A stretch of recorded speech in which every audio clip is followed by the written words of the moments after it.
Hi, I'm Chuck Olenek. I'm a reenactor, and I used to be a history teacher.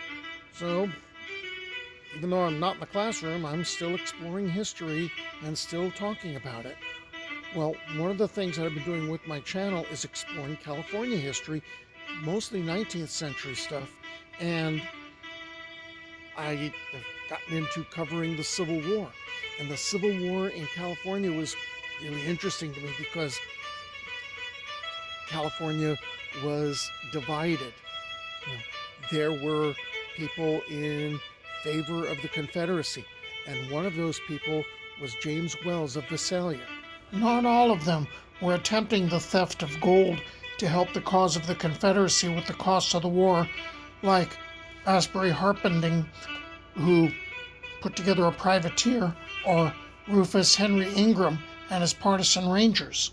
Most Confederate sympathizers, or secesh, were content to merely rail at the Yankees, but not really do anything about it. Some people did, took the law into their own hands, and there was one instance in August of 1863 which nearly caused all-out war within the state, and that happened in Visalia. Civil and military authorities kept a close eye on secesh communities.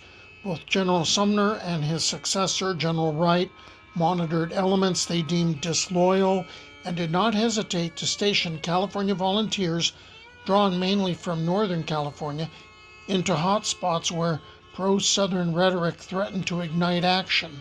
The town of Visalia, county seat of Tulare County, was an example. Near gold country, Visalia's population was predominantly secession politics and sympathies, but there was also a determined pro-union party. There was tension between the two groups. So both sides, both factions, had their own newspapers. You got to understand something about the news, though. The news is a little different. They didn't just print straight facts. There were lots of flights of fancy in there. The pro-Confederate newspaper was in Visalia was the Equal Rights Expositor, which I think is kind of an ironic title, considering it's not the Confederacy, in my opinion, wasn't really about equal rights. Now that slavery issue. And then the pro-union newspaper was the American Flag. And a lot of what was written in both papers was written pretty much with the tone of editorials cloaked in news. And General Wright, who was in charge of the area, he basically tried to turn a blind eye to things because he was more into the idea of, no, you don't censor people. This is literary, leave it alone. But there were times where the secessionist papers were pretty much advocating treason. And that's when Wright decided, okay, this has got to stop. So the Expositor and 4 other papers he wanted to get banned from the U.S. mail. And then to emphasize the point, he sent in a couple of companies from the 2nd California Volunteers Cavalry, and they were to set up camp outside of Visalia. That's where Camp Babbitt comes in.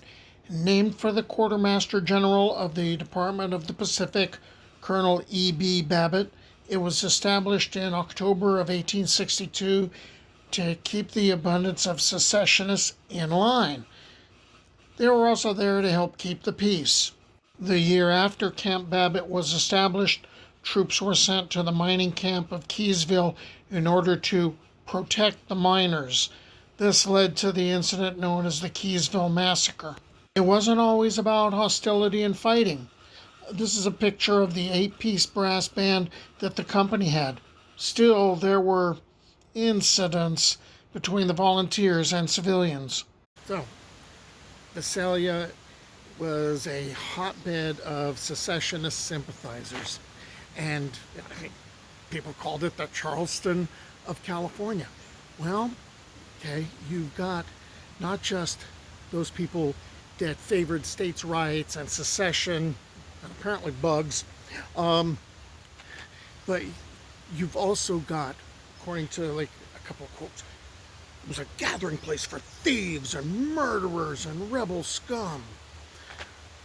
Well, that kind of tells you that there's tensions between the soldiers that are there to stop this kind of attitude, or at least keep a lid on it, and a lot of the civilians. There's tension between them. And what ended up happening is at one point, the editors and staff of the Expositor, the secessionist flavored newspaper, and some other newspapers had to sign loyalty oaths.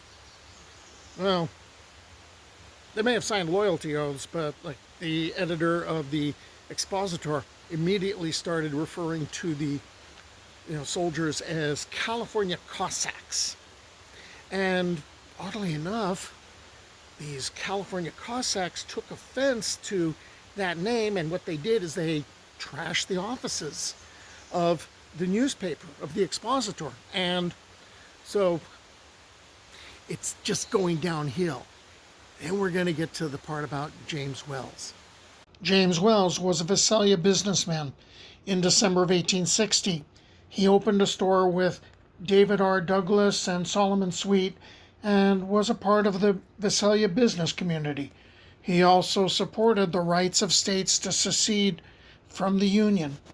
At about noon on August 6, 1863, a group of soldiers, including Sergeant Charles C. Strobel and Private Jim Donahue, were walking along Main Street near Church Street. They passed Tilden Reed, who was drunk and who yelled, "Hurrah for Downey!" That was the Democratic candidate for governor of California, who was seen as pro-South. Private Donahue considered this to be a treasonous comment and let Reed know that if he repeated it, Donahue would shoot him. Well, more words were fired at each other, and James Wells joined in, siding with Reed. By the way, Reed's going to later be elected Tulare County Sheriff, but not on that day. He gets arrested and taken to the guardhouse at Camp Babbitt. Okay, Wells isn't going to leave this alone. He follows Sergeant Strobel and Private Donahue to a restaurant, and the argument's continuing. And Donahue basically pulls a gun and says, basically he's telling Wells to back off. Well, Donahue's pulled the gun, and Wells said, I'm not armed. The only thing I have on me is a pocket knife. When Donahue turns away, that's when Wells pulls out his own revolver and he starts shooting. First he's shooting at Donahue, then he's shooting at Strobel, and he's ducking behind a pillar. And of course Donahue is responding in kind. And by the way, Strobel hasn't even bothered to pull out his firearm. So what ends up happening is there's a dozen shots fired. Neither Donahue nor Wells is hit, but Strobel is. And he falls to the sidewalk. And, there's all the smoke and everything, all right? But in all that, with a dozen shots fired, the only one hit was Strobel. Wells fled the scene. He ran through a tin shop and out the back to the Overland livery stable, which was less than a block away, where he got a horse and he made his hasty ride out of town. So naturally, the story is going to grow in the telling and the retelling, because the story is going to go far and wide thanks to the telegraph. And it's going to make it as far as New York, where newspapers talk about there were 36 shots fired. I don't know if that's actually going to make the story better or worse, because one of these guys is a soldier who's shooting, and you're saying that many shots he couldn't hit a target? Okay, so what Wells does is he escapes out of town. He heads east, he goes into the swamps, and he hides out. And there's all kinds of adventures. There's apparently a story where he climbs under a log to hide, and part of the bloodthirsty mob that's looking for him, and the mob is made up of soldiers, and it's made up of home guard, and it's made up of, you know, pro-union citizens, and they're all, you know, pitchforks and torches time, and they go looking for him. Well, apparently a couple of these people are actually sitting on the log that Wells is hiding under. I don't know if that part of the story is true, but it makes for a good story. So anyway, Wells continues east. He makes it to the cottage post office, where he connects with a friend of his named Reynolds, who apparently hides him and gives him provisions. And he got some, there's a story that he got some financial backing from Solomon Sweet, who was like one of the partners in the store that Wells had. And what he does is he puts on a disguise, makes it to San Francisco, boards ship, and goes to Mexico. So that means, of course, the mob, they can't find Wells, so they turn his attention to the home of Wells, which they looted and burned in front of his family. Sergeant Strobel was buried with military honors at Visalia Cemetery with a simple headstone reading Sergeant C.C. Strobel, Company 1, 2nd Cavalry. Because of the tensions in the area following the killing of Sergeant Strobel, the garrison at Camp Babbitt received an additional company of soldiers assigned to maintain security in the area. That helped quiet things.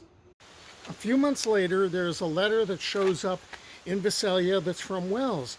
He says he's in Mazatlan and that he's done. He's going to become a citizen of Mexico. Well, then he gets some second thoughts, and he decides to come back, even though he knows he is facing charges. The inquest said that well, the reason Sergeant Strobel died was because Wells killed him. All right, so he's going to have to face murder charges.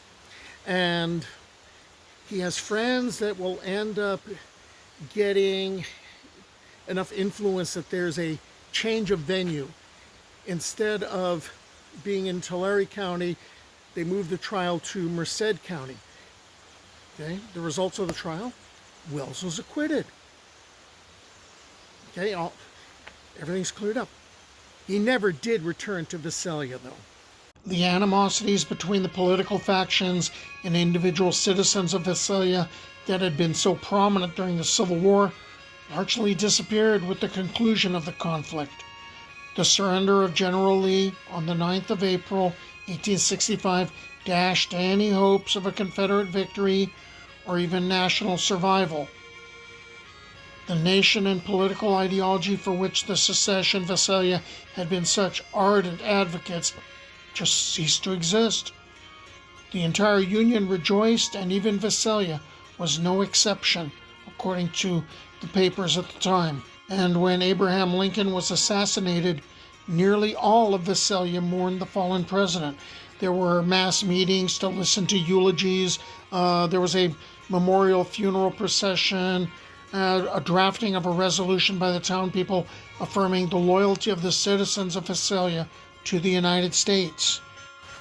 So even against this somber backdrop, I mean, you have a whole town, a whole community in mourning, even with all this going on, and feelings of reconciliation amongst the populace.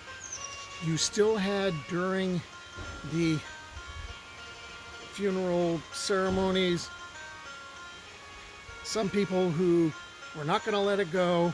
They went off outside of town and they were firing guns in celebration of Lincoln's assassination. But the war was over. There was no longer a need for a Camp Babbitt.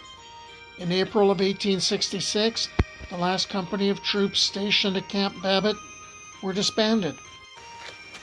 Well, that's going to be it for James Wells, who was a very different secessionist than the ones I was covering earlier, who were intent upon stealing gold to fund the Confederate cause.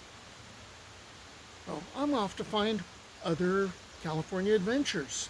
Bye.